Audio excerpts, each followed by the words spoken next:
What's up? This is your boy PMOX Gaming, and today we are going to unbox this Mayuno Caster Light.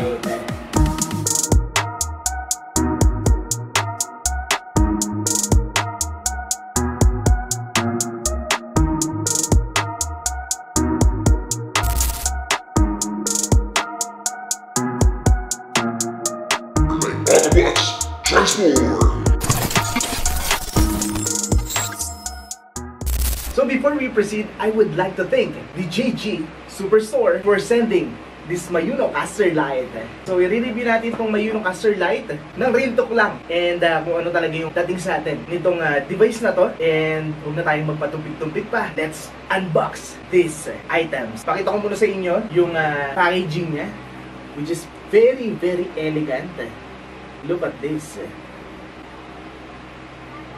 From packaging is very premium. Very premium talaga. I like the color yellow and black. Yes. Pagpasensya nyo na yung background natin kasi meron tayo naka-open na electric fan dito kasi we don't have an aircon. So let's do it. And there you go. Bubungad agad sa atin ang Mayuno Caster User Manual. So very helpful to para sa mga ganitong klaseng device kasi kailangan nyo talaga ng guide dito. And very detailed talaga to na talaga makakatulong sa inyo. So unlike the other manual na talagang walang pakinabang, malaki yung pakinabang nito. So read this, guys. The next is the JG objectives and message for us. So thank you, sabi ng JG. Official social media accounts at JG Superstore. Alright. And of course, their love letter for us. So akin na lang to. Alright? So and syempre, I love JG Superstore. Sheesh. So in this box, meron siyang styrofoam na color black. I like this one. So parang gagamit ko siya for something. And this is 8 pansit, the Mayuno Caster Light. Hey! So pakita ko muna sa inyo yung yung pagka-premium nung niya. Ayan o, napaka-premium nung talagang box niya. And sa box is meron siyang USB Type-C na power adapter. The next is the 3.5mm jack. Yan. So, isa, dalawa. So, meron siyang 3.5mm jack na 2 pieces with a gold-plated, no? So, very nice. And the USB Type-C adapter. Ayan. So, I think para yan sa mga smartphones, Android phones. And, syempre, ang kanyang Mayuno Caster Light. Look at this. The Mayuno Caster Light AU-AM200. Magaan lang siya, para siyang I think mga dalawang cellphone lang, na dalawang iPhone, I think. Plastic, pero mukhang matibay yung materials na ginamit niya dito. And meron siyang rubber sa may bandang ilalim. And of course, this parang mirror or glass na meron siyang cover. Okay, so pakita muna natin yung kanya mga buttons and jacks dito sa may taas. This one is the power, the light control, the USB Type-C output, and another output, music input, and headset. And of course, the two 3.5mm jack microphone. Ayan, lahat sila is 3.5mm jack. Unlike sa other devices like V8 na gumagamit ng USB cable, no? So mas better ito talaga, the dalawang female na 3.5mm jack. Mas okay ito, mas maraming mabibili nito sa market, unlike do sa V8 na nakakabit. So syempre, ang mga kailangan natin para ma-unbox natin or para ma-review natin itong device na ito, or the Mayuno Caster Light AU-AM200, is kailangan natin first of all ng mic, diba? Microphone, and the headset. So before natin in-plug, is open muna natin yung device. Just hold this in 3 seconds and magbubukas na siya. Oh shit. So meron din siyang control dito para sa lights. Kung napapansin nyo, may mga lights. Eto, namamatay siya kung gusto nyo ng walang lights. Ayan, pinakamalakas, mid, low, very low, turn off. So I think dito lang tayo sa may bandang low para mas kitang kita sa camera natin. Banggitin ko lang na ito palang device na ito, Bluetooth compatible, na? So Bluetooth din siya, kung nakikita niyo may umiilaw dito. not Bluetooth. Pero mapapansin nyo, meron siyang power indicator dito na pinapakita kung ilang percentage na yung battery nitong device. Okay, so let's plug and test. So, unahin natin isaksak itong headset. Dito yan. And another one is the microphone. I'm using the BM800 microphone condenser mic. So, let's switch now sa ating Mayuno Caster Lite portable podcast console microphone. Ayan, so goods. Ayan, medyo kalmahan lang natin yung voice ng microphone natin. And pagpasensyahan nyo na once again, yung ating electric fan kasi mainit, 'di ba? So, ayan nga, naisaksak na natin yung Mayuno. What do you think? Kamusta? Yung audio quality and yung bato. For me, yung naririnig ko dito sa may headphone is better.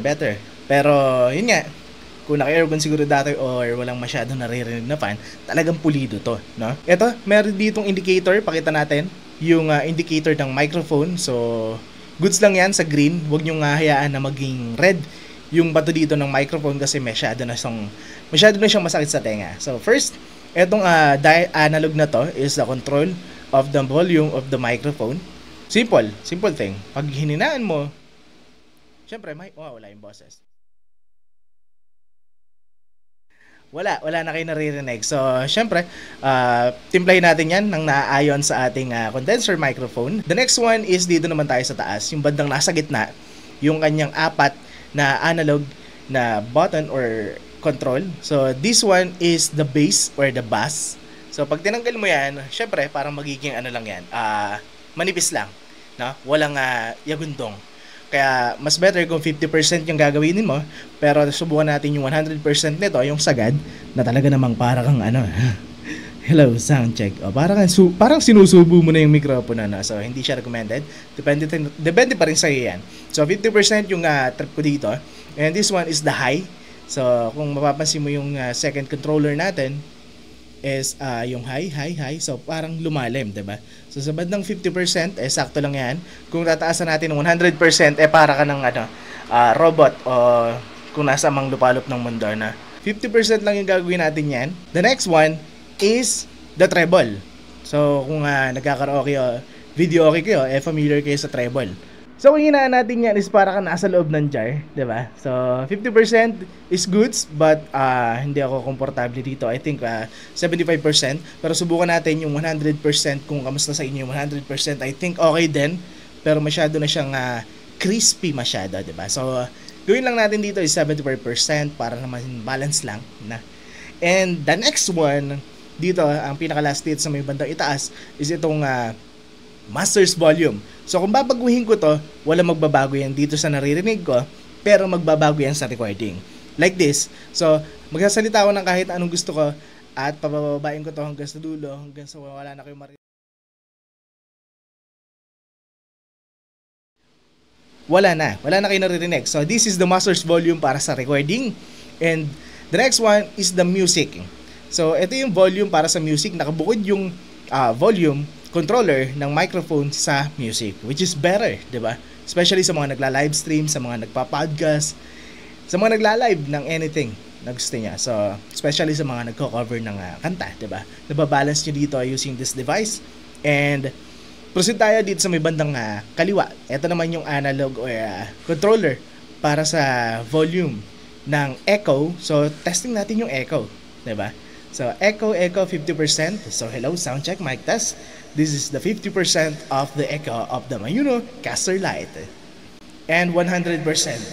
Oh shit. Para kang nagkakaraoke o video okay. O nasa loob ka ng simbahan, di ba? So, sobrang nice.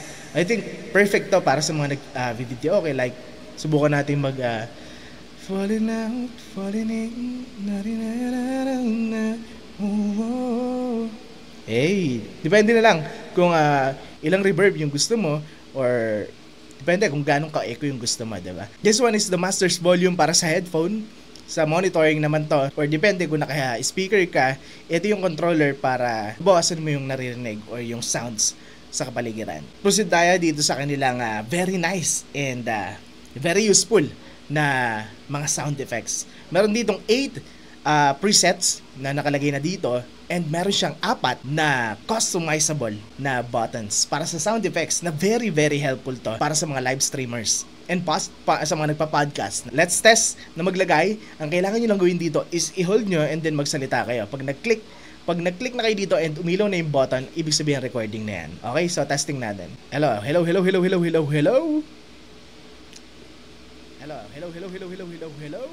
Ayan, so medyo mahina lang pero meron siya, 'di ba? Ayun lang naman yung kailangan yung gawin and pwede yung music, pwedeng mga sounds. Basta i-play nyo lang and then click nyo yung button na yan. Ayan, so syempre subukan natin yung mga presets na meron siya, which is this one, opening.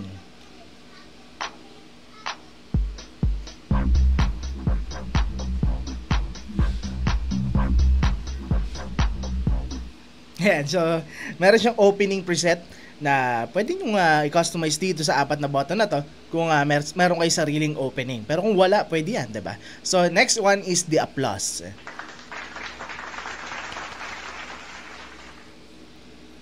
And another one is the gunshot. Daba! So, and then, the laughter.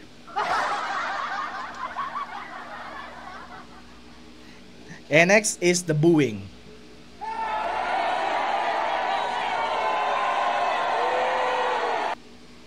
And the awkward. Next is the slapping. And cheering. Ito yung pinaka-last. Yeah, so there you go. Ito yung mga buttons para sa sound effects na talagang magagamit nyo talaga, especially itong 4 na buttons na to. And proceed tayo dito sa portion na to, which is the effect. Kung napansin nyo, kanina pa itong naka-red, which is naka-professional mode tayo. Na I think parang sobrang better to para sa akin, yung equalizer na gamit dito ng effect na to. So, meron tong 4 na effects, which is this one, the professional mode. And next is the pop. So, depende na lang sa inyo kung anong dating sa inyo ng pop. Pero mostly, ito yung parang mga ginagamit sa mga pagkanta, 'di ba? So, next is MC. So, kung napansin nyo, parang buong-buo yung yung bato nung sounds ng microphone, the MC. So, yeah. Next is the original. So, ito yung original na very raw. Pagpasensya nyo na kanina, nag-cut ako ng cam and binawasan ko yung kasi pinanood ko yung replay nung ginawa kong video and medyo malakas pala pag 100% or nasa 90% yung microphone natin, so balance na balance lang to. I think this is the original and balik tayo sa professional mode. And next is the pitch. Eto, matutuwa kayo dito. Talagang gustong gusto to ng mga live streamer, yung pinapaliit yung boses or binabago yung mga boses. Okay, so ito yung mga presets na meron siya. Female. So, female. Ito pala yung boses ko pag babae ko. Hello, kamusta kayo? Ako nga pala, si Kuya Mox, and welcome to our YouTube channel. So, next is Man, so kung gusto nyo maging lalaki at maging mala Robin Padilla, pasok na pasok sa inyo tong effect na to, no? Sobrang lalim, sobrang lalaki bro, diba? Next is baby. So, kung kilala niyo si Chooks TV, I think ito yung gamit niya na effect. So, hello sa inyo. Ha? Magagamit ko to, especially sa mga gustong maging komportable na humarap at magsalita sa camera. Diba? Nakaka-hype kasi. Next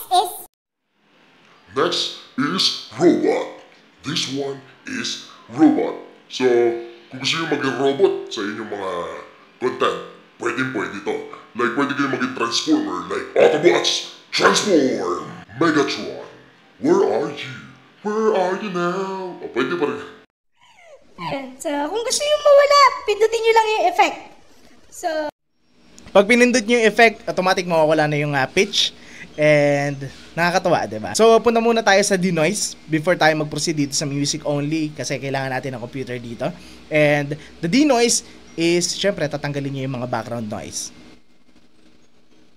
Ayan, so naka-noise cancellation na tayo. And very helpful talaga na wala yung yung mga sounds dito sa kapaligiran ng room.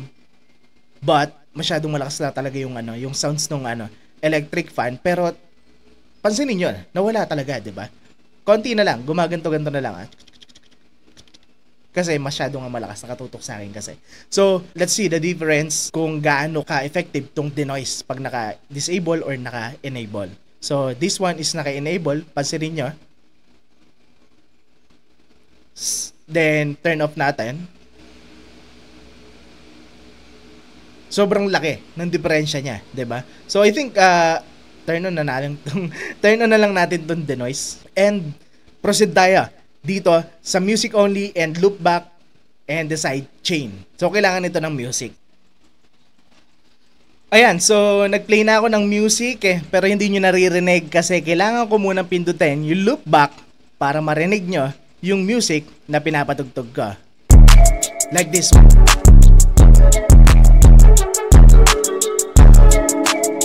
And music control. Pinindot mo itong loop back at hindi na siya umiilaw.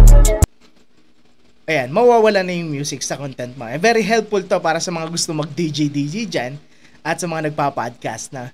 So, punta naman tayo dito sa may side chain. So, syempre, kailangan natin pindutin ng loop back para marinig nyo yung music. Si side chain naman is para sa mga nagpa-podcast or sa mga gusto mag-DJ dyan. Kasi automatic, yung music hihina yan once nagsalita ka. And pag hindi ka naman nagsalita, lalakas yan automatic without na pinipindot na kahit na ano. So, loop back. And let's click on the side chain. So, let's go. Pag nagsalita ako, wala yung music, humihina, automatic. Wala akong pinipindot na kahit ano. Ito yung kamay ko. And the music goes up once na hindi na ako nagsalita. At mag-play naman tayo ng mga music na may kanta at tatanggalin natin yung kanta nun. Ayan, katulad nitong music na to, tanggalin natin yung kanta niya. Iwan lang natin is yung music niya. Let's go. Sa pulahat sila'y pagkain, tunay ang natira na buhay. Music only. Diba? Very nice and very commendable. Grabe. Sobrang powerful nitong music only para sa mga, especially sa mga nagko-cover ng kanta. Pero I think 90% lang yung kanyang natatanggal na sounds. Meron pa rin siyang 10%. Pero kahit pa paano, di ba? Goods. Ayan, so I think na-discuss na natin lahat. Pwera na lang dito sa isang to, which is the Electron. Hindi to button, pero button na rin siya. Pero hindi siya, wala siyang click or kailangang pindutin na madiin dahil touchscreen siya. Parang phone, cellphone, ganyan. Itatap mo lang, automatic mag-on na siya. Meron siyang iba't ibang klaseng tono. So, kung gusto mong maging T-Pain or rapper na gusto ng autotune or makakatulong din to minsan sa mga pagkanta-kanta or pag-cover mo, pindutin na natin yan. Wala siyang tunog, okay? Diba? Tinap ko lang. So, subukan natin mag-ano.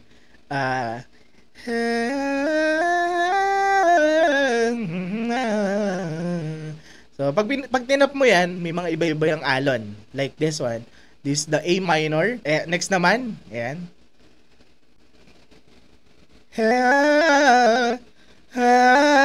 Oh yeah.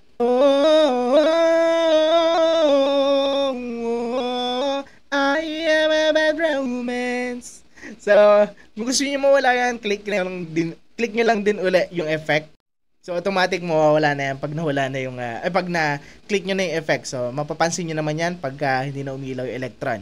Okay, so, very fun, very commendable tong device na to, which is the Mayuno Caster Lite Portable Console. So, very, very nice. Nag-enjoy ako and sobrang magagamit ko to everyday sa aking content, especially sa live stream ko sa Facebook. Sa mga hindi pa naka-follow dyan, follow nyo Kuya Mox sa Facebook, and sa mga contents natin, magagamit natin to for the another unboxing of the other item. Syempre, parang masarap ng mag-mic and hindi na tayo mag-voice over and direct na tayo na nagsasalita while unboxing the items. And sa mga hindi techie dyan, huwag kayong mag-alala dahil isang saksak nyo lang nito sa computer, automatic mariread na yan, gagana ka agad yan. wala nang kung ano-ano pang i-install. Wala na kayong kahit na anong i-install. Sasaksak nyo lang yan sa computer, sa laptop nyo, or sa cellphone nyo. Automatic, gagana na yan. That's it! So once again, nagpapasalamat nga pala ako sa Mayuno Philippines, Mayuno Manila, Mayuno Global, and of course, the JG Superstore. Thank you so much for sending this product, Mayuno Caster Lite portable podcast console. Thank you so much. And hopefully, magkaroon tayo ng mas malupit na microphone para magkaroon tayo ng mas malupit na review sa mga ganitong klaseng product, Kasi meron sila ng dito eh. Kasi ito is the Mayuno Caster Lite AU-AM200. Meron pa tong AU-AM200 S1, which is meron siya kasamang microphone, Hopefully, Mayuno, baka naman, diba? And that's it, everybody. If you like this video, just give it a thumbs up and subscribe to our YouTube channel, Kuya Mox Gaming. See you on the next one. Bye-bye.